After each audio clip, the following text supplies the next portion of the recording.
안녕하세요. 투파스 대표이사를 하고 있는 김용환이라고 합니다. 저는 현재 SMIT에서 산업협력부로 같이 있고요. 오늘 좀 진솔한 얘기를 하려고 나름 준비를 했는데 한번 들어봐 주시고요. 저는 그래서 창업에 대한 생각이라고 하는 제목으로 이야기를 해보고자 해요. 창업 얘기하기 전에 일단 제 소개를 좀 해드리고, 오늘 창업에 대한 이야기는 사실 제 경험에 의해서 일단 제 얘기로 국한해서 들어보시면 좋을 것 같고요. 먼저 이제 제 간단한 소개를 하겠습니다. 제가 직장은 처음에 티맥소프트라고 하는 회사에 입사를 해서 대일이라는 회사도 다녔고, 레노버, 그다음에 IBM, 사실 일주일밖에 안 되는 전 마이크로소프트 다녔고요. 딱 보시면 다 외국계 미국 회사가 다녔잖아요. 그 얘기를 좀 하자면, 원래 제가 영어를 되게 못해요.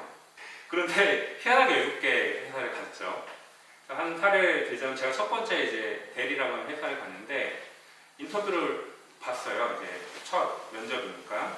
근데 이제 세일즈를 뽑는 거였는데 딱 갔는데, 이제 아직도 기억에 남는 게, 저를 인터뷰하시는 분이 영어로 자기 소개를 해보라고 그러더라고요. 그래서 보통 introduce myself 이렇게 하잖아요. 실제 했는데 이렇게 했다 안 되겠는 거예요.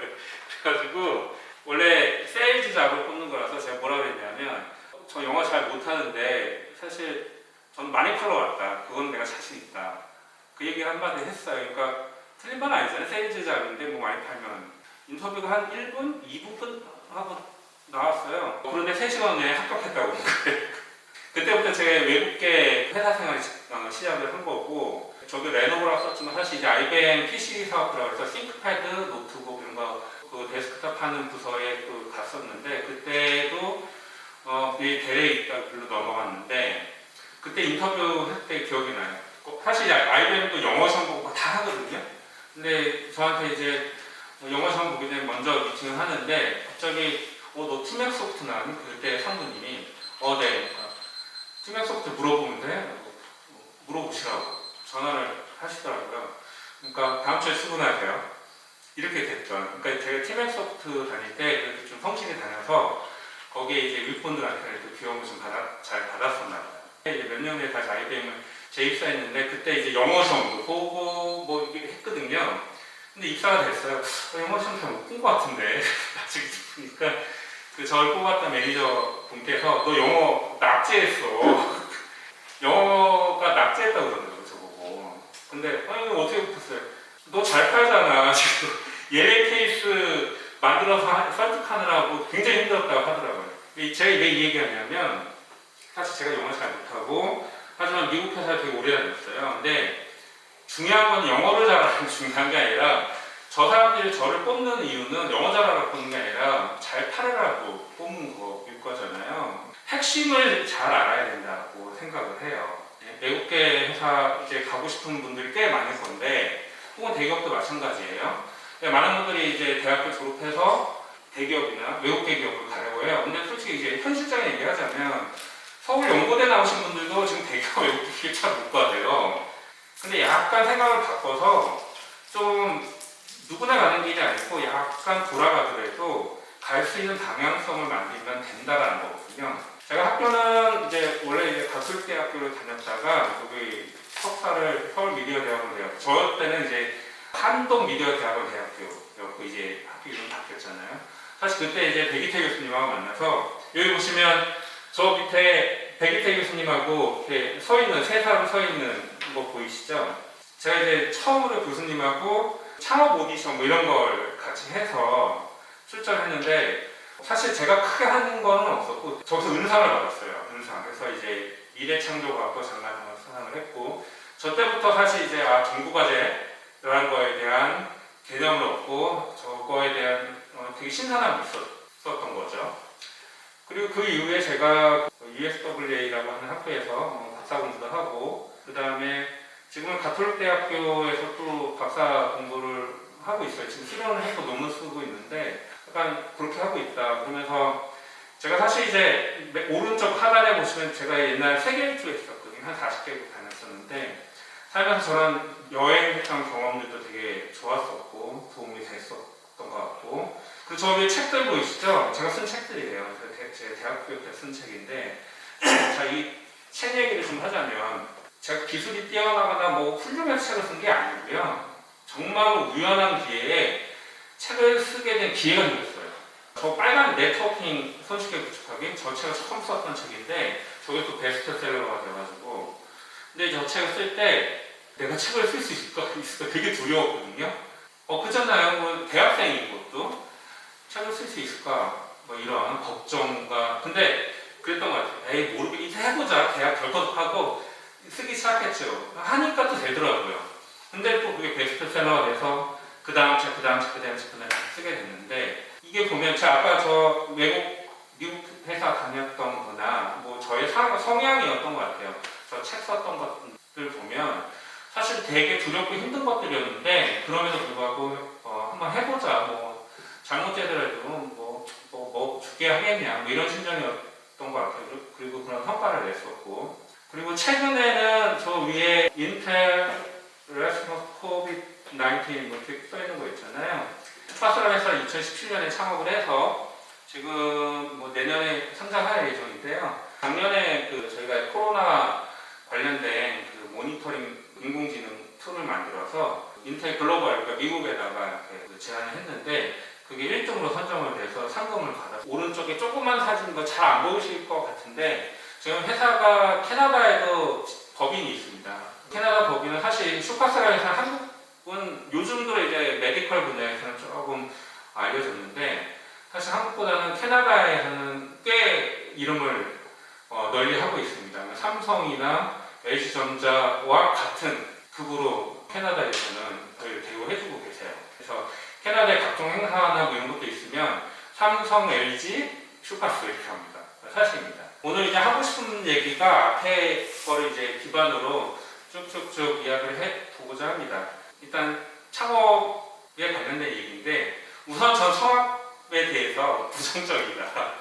하지 마라 라고 말씀을 드리고 싶고, 근데 그럼에도 내가 창업을 해야 돼 라고 하면 그 다음에 어떻게 해야 될지를 좀 적어놨어요. 만약에 한다면 어떤 마음가짐과 자세를 가져야 될까, 그리고 뭐 변화에 대한 이야기, 사람에 대한 이야기, 목표에 대한 이야기, 뭐 이렇게 이야기를 해보도록 하겠습니다. 자, 이제 창업하지 마라. 진짜 여기 보시면 사실 창업하면 다 망해요. 아마 뭐 수치적으로도 그렇게 나온 걸로 알고 있어요. 뭐 100개 창업하면 뭐 1년 안에 몇 개 망하고 3년 안에 몇 개 망하고, 나중에 보면 진짜 5개도 안 될 거예요. 3년 지나서.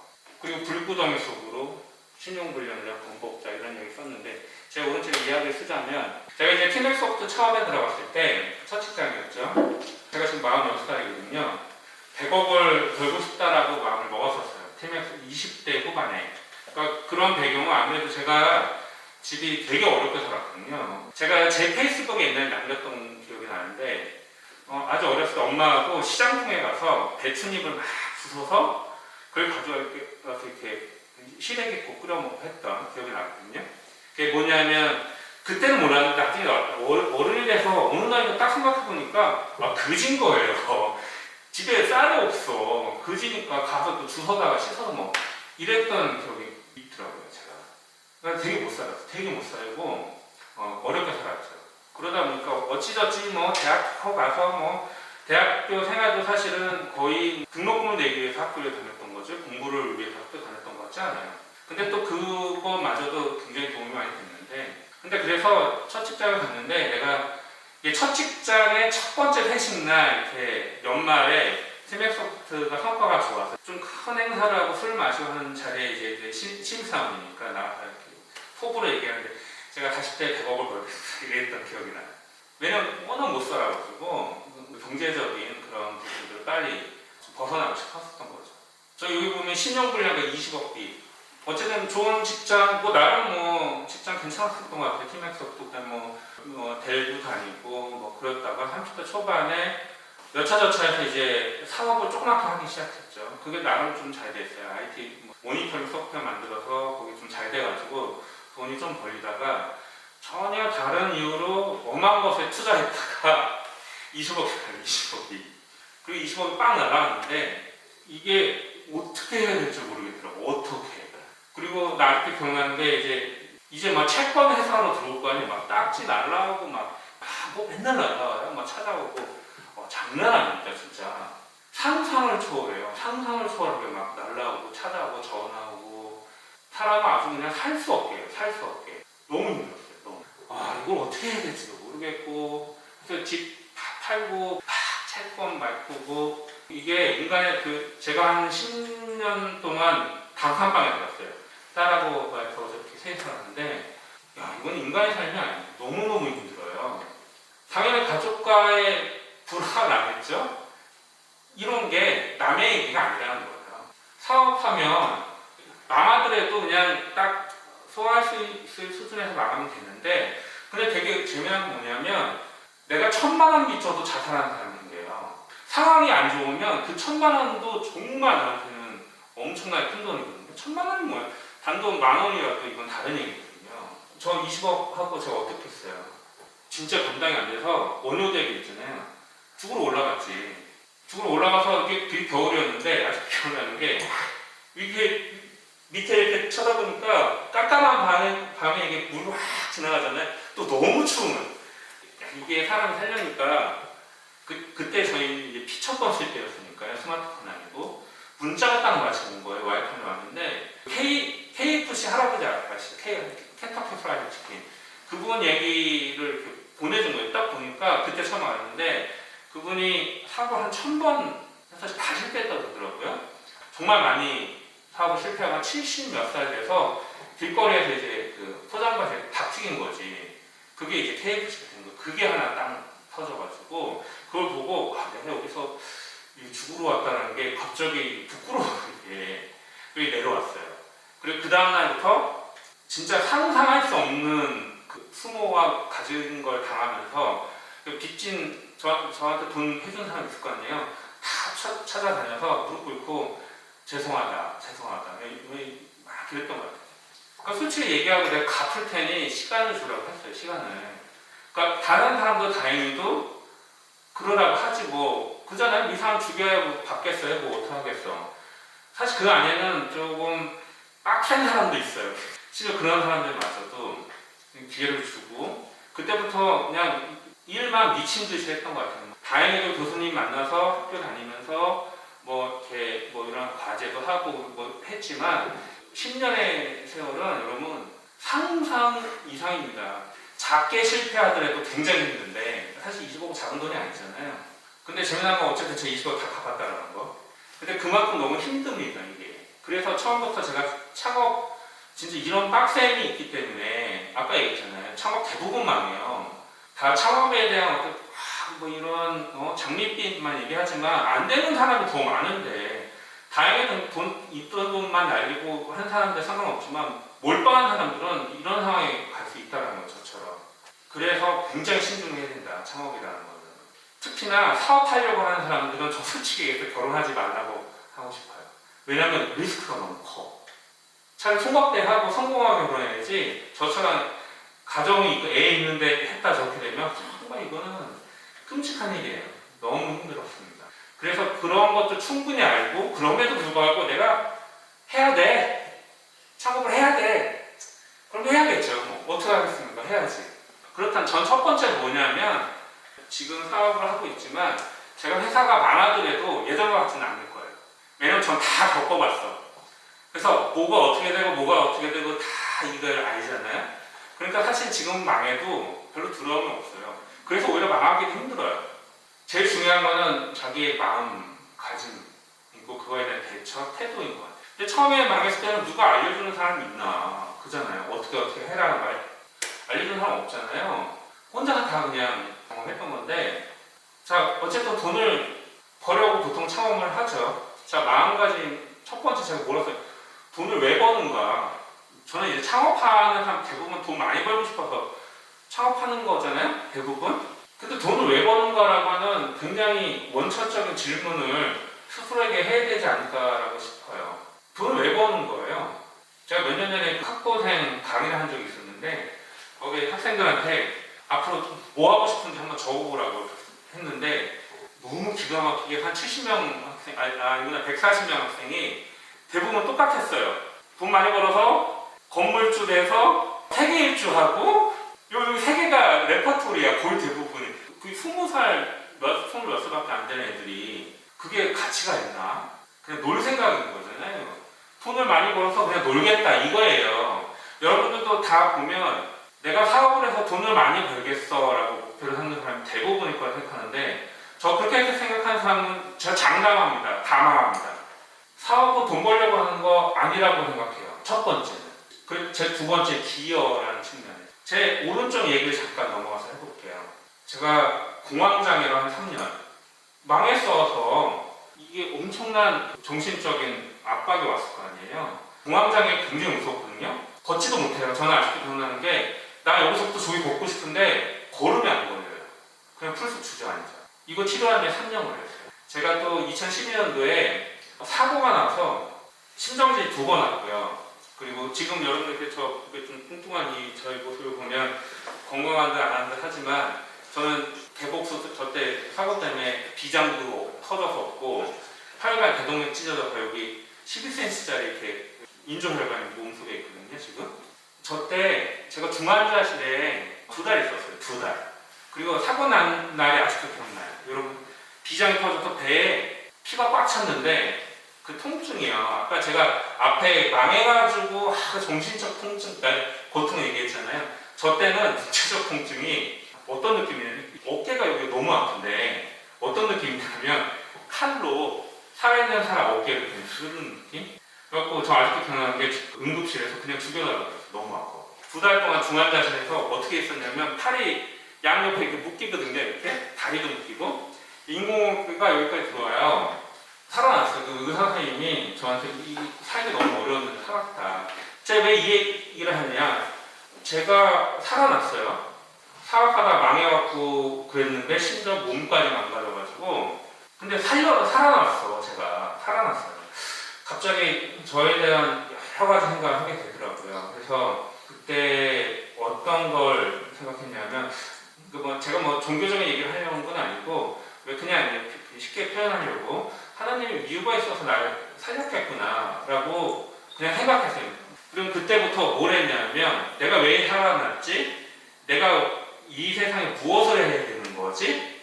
라는 생각을 갖기 시작했고, 그때부터 제가 공부를 하기 시작했습니다. 공부를 하면서 여러 가지를 제가 깨닫게 됐어요. 이게 저만의 생각이긴 한데, 돈을 왜 버는가에 대한 생각을 저 때부터 시작을 한 거죠. 돈을 많이 벌어서 잘 먹고 잘 살라고가 아니고, 내가 사업을 해야 되는 이유는 내가 인류에게, 사람들에게 뭔가 기여해야 되는데, 그 기여가 뭔지는 잘 모르겠지만 뭔가 해야 되는데, 그걸 하려니까 돈이 필요한 거야. 그러니까 저의 방식이 그랬던 거예요. 어떤 사람은 열심히 봉사활동에서 기여를 하는 사람도 있을 거고, 근데 저는 그런 능력은 없고, 그래 내가 돈을 벌어서 뭔가 사회에 기여하자 이었어요. 그럼 무엇을 해야 되지? 굉장히 고민 많이 했었거든요. 그러니까 좀 컨셉이 다르다. 또 실제 보면 뭔가 사람들한테 도움을 주려고 했던 일인데 거기에 돈이 필요해서 돈이 갔던 거예요. 그래서 회사가 성장하고 컸고 이런 것이었던 것 같아요. 저도 지금도 그 생각 변하면 별거 아닌 것 같아도 저는 그거에 대한 생각을 그때 굳혔었고요. 그래서 좀 뭔가 기여할 수 있는 걸 만들어보자.